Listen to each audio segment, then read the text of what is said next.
लगे लख तुझी हिकिड़ी झलक मूंखे विसर नथी वो मुझे यार जी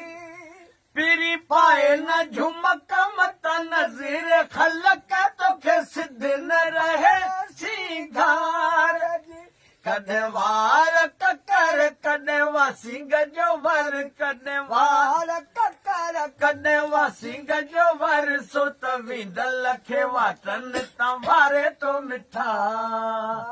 तुंहिंजो मुर्गी मिलण मूंखे मारे तो मिठा तुंहिंजो मुर्गी मिलण गिची सनड़ी सनम तुझा हथड़ा नरम तोखे पारत आहे वो मुझे प्यार जी कज हिकिड़ो करम जोड़ा हथ हर दम करी बंद न कजा दीदार जी थी न यार पर ॾिसो दिलरी ठरे थी न यार पर ॾिसो दिलरी ठरे तोखे सुहिणल सिक माही सारे तो मिठा तुंहिंजो मुर्गी मिलण मूंखे मारे तो मिठा तुंहिंजो मुर्गी मिलण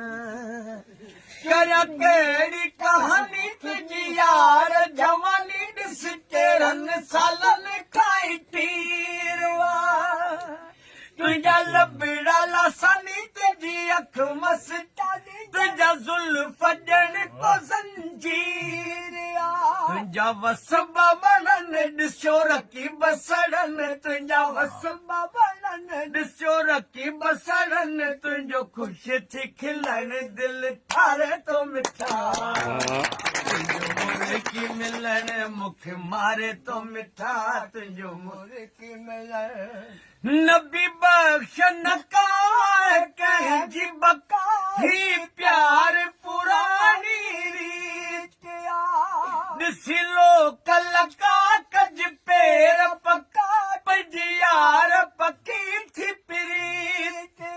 कज ॻाल्हि न कनि जेकी चवे दुश्मन कज ॻाल्हि न कनि जेकी चवे दुश्मन छो हू पाण खरियो आहे तोखे खारे तो मिठा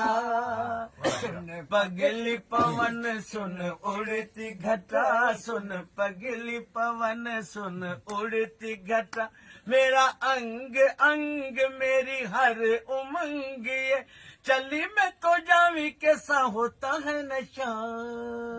सुन पगली पवन सुन उड़ती घटा की चमक दिखलाए झलक